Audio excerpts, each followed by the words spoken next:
Olá, pessoal. Hoje, mais um dia de conversarmos sobre as perguntas das nossas crianças. E contaremos com a participação especial da doutora Gabriela de Carvalho. Vamos aguardá-la entrar. Dentro do projeto, meu filho perguntou, e agora? E recebendo muitas perguntas relativamente às dificuldades que se tem na abordagem dessa temática com crianças, nós estamos aqui para ajudá-los a responder de uma forma simples, tranquila, construtiva, dando resposta àqueles que nós amamos, sejam nossos filhos, filhas, sejam nossos alunos. Olá, Ingrid. Estamos esperando a nossa convidada entrar. Hoje é uma live muito curtinha, de 20 minutos, para responder algumas questões. Olá, Maria. Nossa convidada já chegou.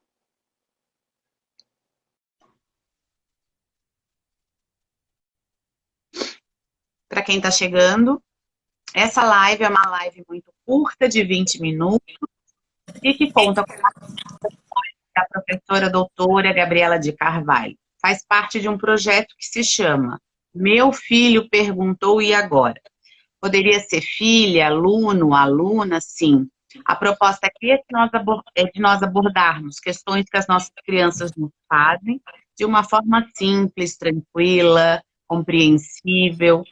E é por isso que nós contamos hoje com a Gabriela. Seja muito bem-vinda, Gabriela. Boa noite, Graziela. Mais uma vez estamos juntas, né, nessa militância por um trabalho de educação sexual numa perspectiva que nós denominamos de emancipatória, né? Boa noite. Boa noite, querida. Para quem não conhece, a doutora Gabriela é formada em letras e tem o seu doutorado, tem mestrado, tem o seu doutorado na área da tecnologia educativa. Então, com uma vasta experiência, inclusive no mestrado, né, fez todo um trabalho em cima das telenovelas, trabalhando com adolescentes, e há muitos anos com vasto currículo, trabalhando na área da sexualidade, da educação sexual, onde nós fazemos parte do mesmo grupo de pesquisa, do mesmo laboratório de educação sexual na UDESC. Gabriela, as perguntas não param de chegar, e as nossas crianças querem saber, os pais, as famílias, por sua vez, enviam, né? E não sabem como responder. E aí foi a partir dessa inquietação de muitas, que eu resolvi criar esse espaço para que a gente possa estar levando mais e mais tranquilidade, né? Uma calma, quietar esses corações que ficam aflitos por saber essas questões da sexualidade. Uma pergunta muito interessante que chegou foi: o que é sexo? Um menino de 9 anos perguntou para sua mãe. O que é sexo? O que você responderia? Esta pergunta, ela é recorrente. E nas nossas andanças, aí nos nossos projetos de extensão, é muito comum as nossas alunas perguntarem como responder essa pergunta. Primeiramente, a maioria, ou um número significativo de pais, professores, eles se constrangem em falar sobre um ato tão divino e maravilhoso que é o sexo, no sentido de relação sexual, tá? Quantos anos era a criança? 9. 9 anos. Uma criança de 9 anos, há probabilidade dela já ter dialogado com um colega, ter visto alguma coisa a respeito do que é sexo em se tratando de relação sexual. Então, a primeira coisa que nós devemos fazer, nós orientamos a fazer, é devolver a pergunta. Você teve alguma informação sobre o que é sexo? Para ver até onde ele está compreendendo o que lhe foi comunicado ou não, né? Ele pode dizer sim ou não. Daí, a resposta é, olha, tem dois conceitos dessa palavra que eu vou conversar contigo. O sexo é que denomina o órgão genital do homem, do macho, da mulher, da fêmea. O do homem é o pênis e da mulher é a vulva. Tá? Esse é um dos sentidos da palavra sexo. O outro sentido da palavra sexo se faz em relação ao que algumas pessoas chamam de fazer amor. É o ato da relação sexual. O sexo é a junção de dois corpos muito íntimos que se amam muito, então diz é fazer sexo. Bem, eu já dei uma informação que eu não omiti nada, tá? Eu não fui além do que eu acho que a criança de 9 anos consegue compreender. Se ele tiver um conhecimento mais na relação sexual, tem um ato de penetração, ele vai retornar. Aí a gente vai mais adiante, entendeu? Então, sempre nós vamos responder de acordo com o nível de capacidade da criança, tá? Porque muitos pais perguntam, será que se eu for responder eu não vou estar incentivando a criança? Será que que ele não vou deixar que ele aprenda isso sozinho como eu aprendi? Ninguém me ensinou. Então, às vezes foi tão chocante o modo como você aprendeu que causou traumas. Eu sei de exemplos. Sei de exemplos na próxima família que me conta que quando foi saber o que era uma relação sexual, um dia que ela estava assustada vendo o cruzamento do cão com a cadela, aí uma babá dela virou, olha, tu nasceste assim, teu pai e tua mãe te fizeram dessa forma. E ela disse que até hoje ficou aquela imagem assim, meio grosseira sobre o ato sexual. Então, temos outras perguntas, né, Graziela? Qual é a outra pergunta? Temos outras, sim. Deixa eu pensar aqui. Aí eu vou responder uma.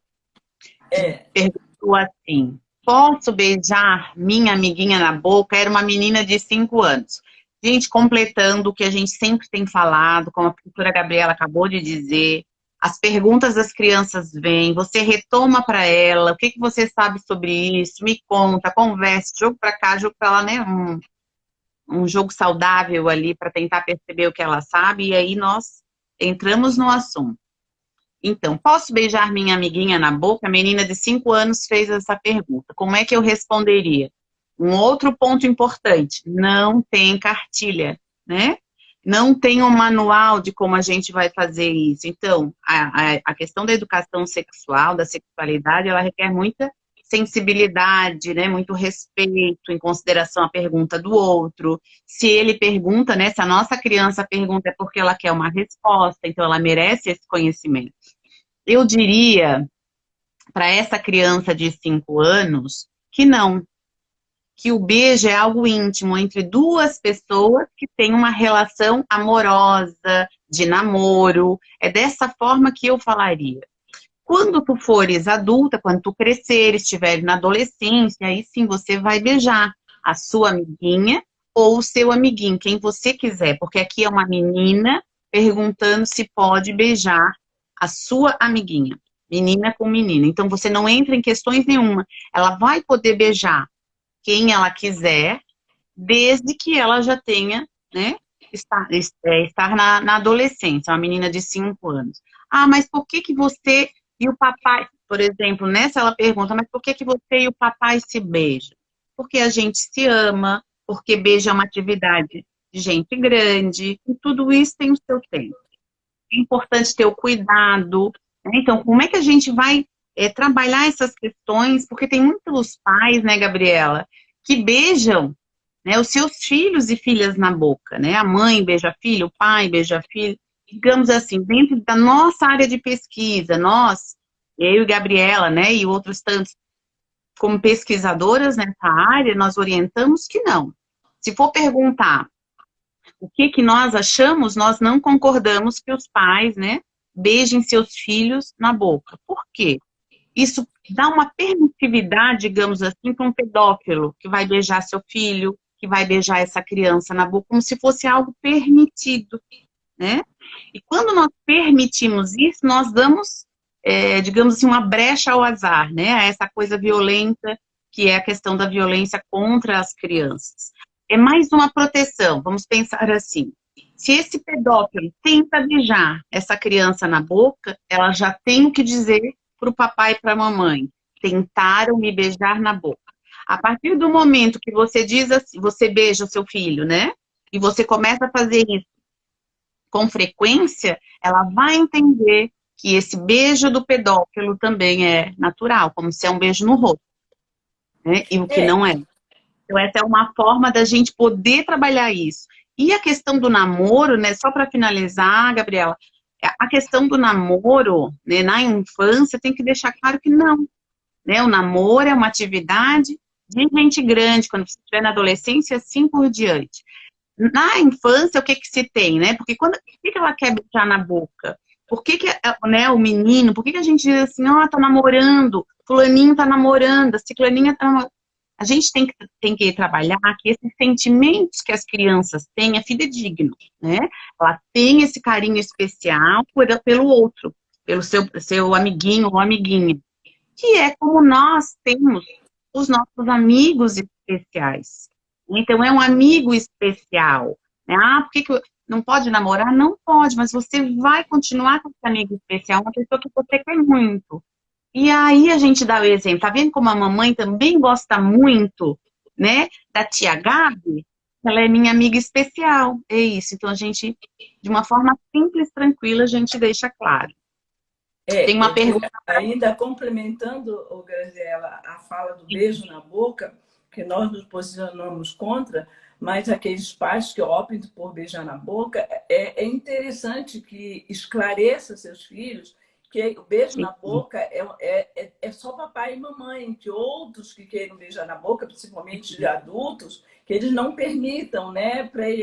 Seria uma prevenção da violência, porque a criança naturaliza aquele gesto. Então, qualquer um que vier, que quiser beijar, ela vai permitir que beije, e esse beijo pode ir além do beijo e ter outras ações que se configurem como uma violência sexual.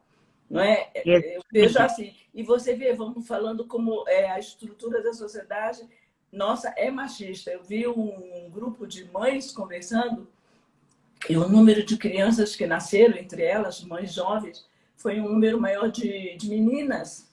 E uma que tinha, só uma delas que tinha mais meninas, disse, ah, o campo está aberto para os meus aí, vai se fartar.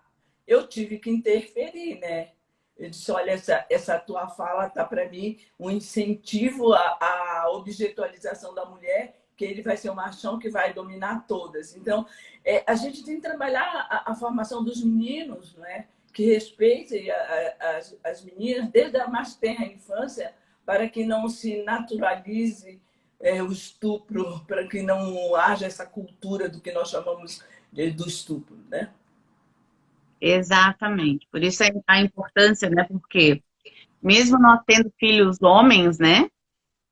Tu Sim. tens três, eu tenho dois, já são homens adultos. Nós não queremos que os nossos filhos, enquanto homens, sejam machistas, mas nós também, em especial, não queremos que sejam violadores, né? Violentos, então que não respeitem as mulheres da sociedade de uma forma geral. Então nós precisamos ter essa atenção, sim, na educação dos nossos filhos, das nossas filhas, dividindo as tarefas em casa, colocando essa homarada para lavar a louça que sujaram, né? Não tem Arrumar a necessidade cama. de arrumar a cama e etc. Todos os trabalhos, né, que são necessários de alguém fazer. Acho que é por aí. Eu vou Oi, fazer oi, um. Patrícia. Tem aqui uma sobrinha minha que tem 2 meninos. Pode acompanhar, Patrícia. Está lá em São Paulo assistindo. Tudo bem? Um beijo Vinda, no Patrícia. Matheus e no Lucas. Coisa boa. O Cris também entrou, tem um filhote pequenininho. Coisa boa. Participem aí, gente. Depois fica gravada também. Uma outra pergunta feita foi: um menino de 7 anos e perguntou por que o meu pinto, né, o pênis, fica fica duro quando vejo beijo na novela. Olha, Olha, esta criança, pergunta também já foi comentada com as nossas alunas, aí, professoras, futuras formadoras, mas sendo o contrário, a menina perguntando. Já ouvi da menina. Então, porque a pergunta foi feita porque minha xexeca pisca quando eu vejo um beijo. Era uma menina. Então, são perguntas semelhantes. A maioria dos pais mesmo ficam meio desapontados com esse tipo de pergunta, porque pela nossa formação, né, judaico-cristã, o sexo sempre foi uma coisa proibida, para não falar, começar pelas partes do corpo, que todos têm um nome só, e a vulva e o pênis tem um monte de metáforas inúmeras, né? Então, o que eu diria para essa criança? O nosso corpo, ele reage, desde dos pés, do coração, do cabelo, reage às manifestações externas. Quando você toma um susto, você grita, é uma reação. Quando você vê um acidente de carro, teu coração acelera, né? Quando você se machuca, você sente dor. E quando você vê uma cena de amor, de afeto, o pênis se manifesta porque é uma zona erógena, uma zona de prazer. Pronto. E também pode ser, tem um outro tipo de manifestação de endurecimento do pênis, é quando você também está com vontade de fazer xixi, porque é um bombeamento do sangue, e é uma coisa prazerosa, porque você vai, faz xixi e sente aquele alívio. Eu disse alguma coisa que estimulasse essa criança, alguma coisa? Não disse. E não omiti, e nem inventei nada. Que tipo de pergunta é essa, menino? Sai para lá, você está muito cedo já com esse tipo de questionamento. Repressão. Ou dizer assim, não te interessa agora. Omissão. Ou fingir que não ouve. Ou ocultar. Então, a gente não pode deixar aquela curiosidade, que ele depois vai perguntar para outra pessoa e pode dar uma informação totalmente deturpada do que é o real, natural, né? Foi muito importante, adorei essa tua colocação, né? Quando se faz que não vê, né? Que é uma omissão. E isso é muito comum, né? Bom, pelos tantos cursos que já dei, pelas formações todas que a gente já fez, né, Gabriela? É muito comum isso quando a gente não sabe, né? Quando as pessoas não sabem o que fazer, em especial nessa área aí, que é a nossa área de estudo, elas fazem que não veem, né? Para não precisar responder ou fazer algo naquele sentido ali, já que não sabem. Então, é muito importante, voltando a falar novamente, que os nossos filhos e filhas, alunos, alunas, eles entendam que eles podem confiar em nós.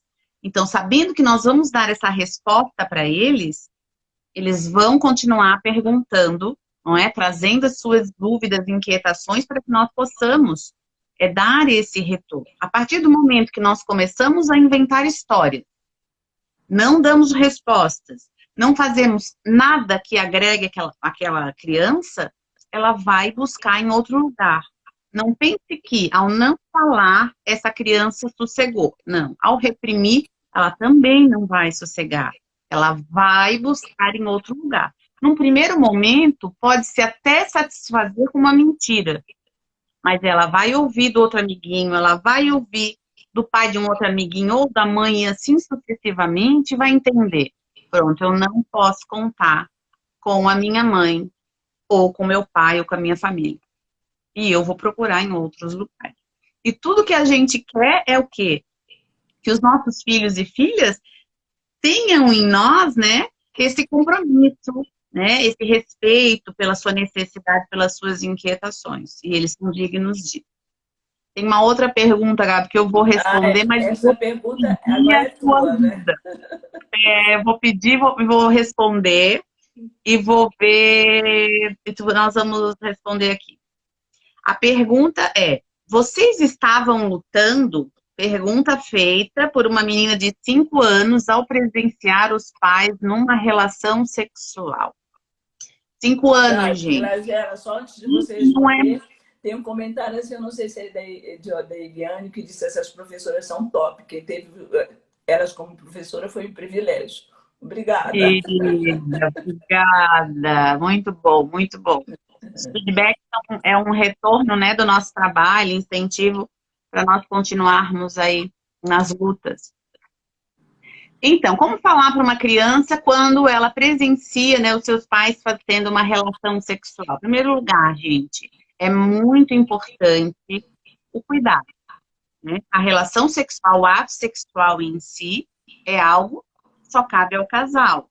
Então, as crianças, elas precisam ter essa proteção de não presenciarem uma Só uma situação. complementação, Graziela, porque nessa pergunta que eu li, quando a pessoa mandou, perguntou se vocês estavam brigando, não foi? A criança perguntou? Isso, perguntou. Eu falei aqui, vocês estavam lutando? Lutando. Então, num primeiro momento, a questão do cuidado, né, Gabi? Num segundo, gente, o que que acontece? Aconteceu, visualizou, viu aquilo, né? Aquela cena da relação sexual, nós vamos dizer, não, não estávamos lutando. Né? A relação entre um homem e uma mulher se dá entre os dois corpos, onde eles tiram a roupa, onde eles se abraçam, onde eles se carinham, né? Acariciam. Tentar mostrar para eles que aquele era um momento muito bom, mas que é uma brincadeira, né? Vamos chamar assim, ela tinha 5 anos. Como eu volto a dizer, não há uma cartilha, não há algo que a gente diga, façam assim, não. O que eu faria, eu diria isso. Essa é uma brincadeira de adulto. Quando você crescer, quando você for namorada, aí você entra na questão do namoro, né? É a importância, é uma troca de afeto, de amor entre o papai e a mamãe. É isso. Eu diria, acrescenta aí, Gabi. Queres acrescentar? A criança ela vai se assustar, não é? Porque ela não vê uma cena que não é comum a ela. Então, você não pode esconder aquela situação. Dizer realmente uma manifestação de amor. A gente, quando se ama muito, a gente se pega, a gente se toca, a gente se beija, a gente se abraça, os corpos ficam juntinhos e é gostoso ficar juntinho. E, normalmente, nesses momentos, a gente prefere ficar até sem roupa para o corpo sentir mais um corpo do outro. E eu acho que é isso, não, é o suficiente para aquela criança que ela tem. Quantos anos tinha essa criança? 7? 5. 5 anos entender. Não precisa falar em penetração aí.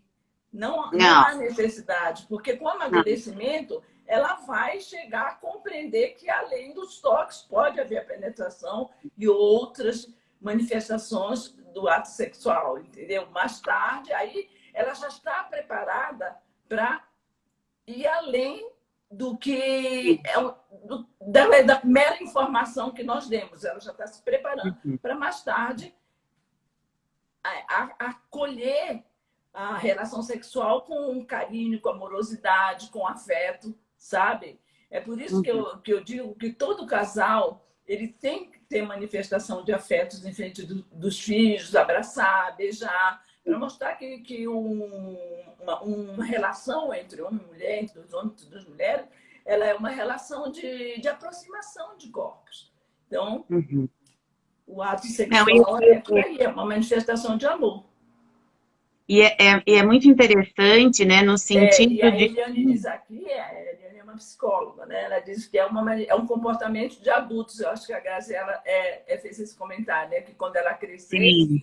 ela se tornasse adulta, ela também ia agir com a pessoa com quem ela amasse daquela forma.